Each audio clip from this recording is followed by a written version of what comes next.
Assalamualaikum warahmatullahi wabarakatuh. Kami dari kelompok 12 Administrasi Manajemen Pendidikan akan mempresentasikan materi kami yang berjudul Siklus Penjamin Mutu Pendidikan yang beranggotakan saya sendiri Istiqomah dengan NIM 203190252 dan Intan Nurul Fauziah dengan NIM 203190251. Siklus penjamin mutu pendidikan dan macam-macam siklus penjamin mutu pendidikan.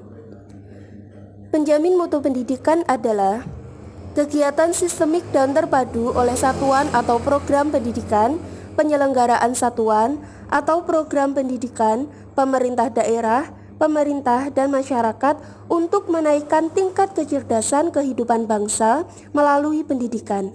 Sebagai tujuan akhir dari SPMP adalah tingginya kecerdasan kehidupan manusia dan bangsa sebagaimana dicita-citakan oleh pembukaan Undang-Undang Dasar Negara Republik Indonesia tahun 1945.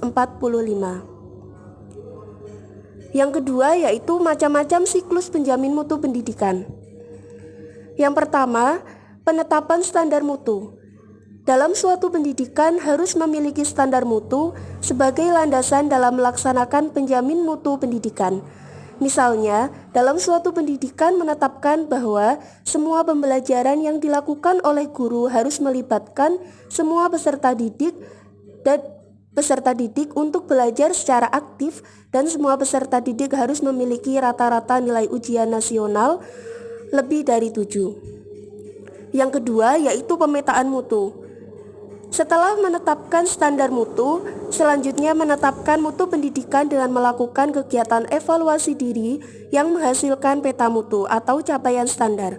Data evaluasi tersebut selanjutnya dianalisis untuk mengetahui permasalahan yang dihadapi dan menentukan alternatif rekomendasi atau alternatif solusi permasalahan.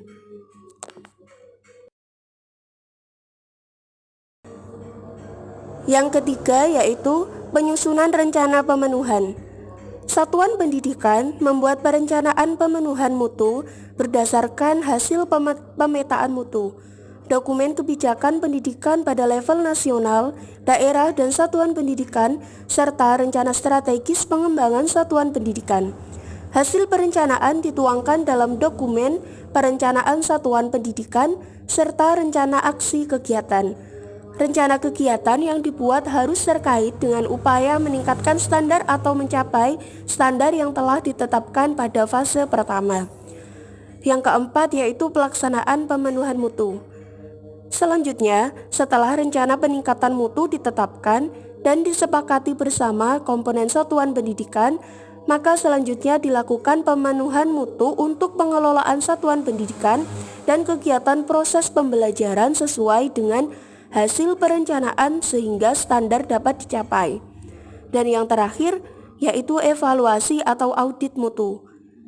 Setelah mengimplementasikan pemenuhan mutu, selanjutnya tim penjamin mutu sekolah atau TPMS melakukan pengendalian terhadap proses pelaksanaan pemenuhan mutu yang telah dilakukan sesuai dengan perencanaan yang disusun untuk menjamin kepastian terjadinya peningkatan mutu yang berkelanjutan.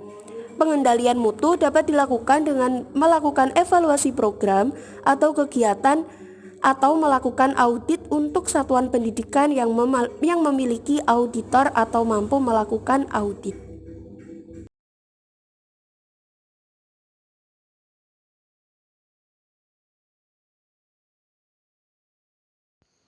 Yang keempat adalah permasalahan pendidikan di Indonesia.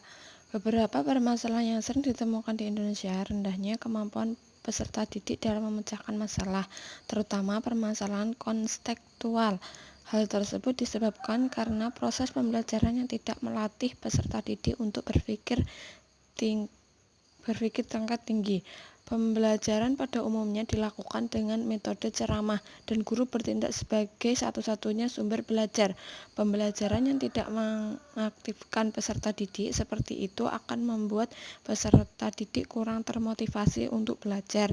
Dampak dari pelaksanaan pembelajaran yang tidak menyenangkan dan kurang optimalnya proses pembelajaran adalah rendahnya kompetensi dan prestasi peserta didik.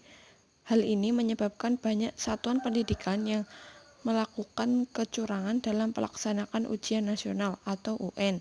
Kecurangan dalam pelaksanaan UN berdampak pada kerusakan karakter lulusan, terutama kejujuran dan yang kelima adalah konsep penjamin mutu pendidikan. Upaya penjamin mutu sebuah satuan pendidikan harus dilakukan dengan menerapkan penjamin mutu atau sistem penjamin mutu. Kepala sekolah harus membentuk sebuah tim yang membantunya dalam melakukan penjaminan mutu. Karena sebuah proses pendidikan merupakan proses yang kompleks, akan sangat sulit bagi seorang kepala sekolah untuk menjamin bahwa proses pembelajaran yang dilakukan di satuan pendidikan yang dikelolanya merupakan proses yang memenuhi mutu sesuai dengan standar yang dijanjikan. Jika tidak didukung oleh kinerja yang optimal dari semua komponen sekolah, tahap yang dilakukan dalam penjamin mutu yang pertama adalah tahap perencanaan atau plan, merupakan penetapan standar mutu yang akan dicapai. Yang kedua adalah tahap pelaksanaan atau DO, adalah implementasi proses untuk mencapai standar. Yang ketiga, tahap evaluasi, cek, adalah mengevaluasi proses pencapaian standar. Yang keempat adalah tahap tindak lanjut, ACT, adalah menindaklanjuti hasil evaluasi untuk membuat perbaikan. Sekian presentasi dari kelompok kami. Jika ada yang kurang paham, silahkan ditanyakan. Wassalamualaikum warahmatullahi wabarakatuh.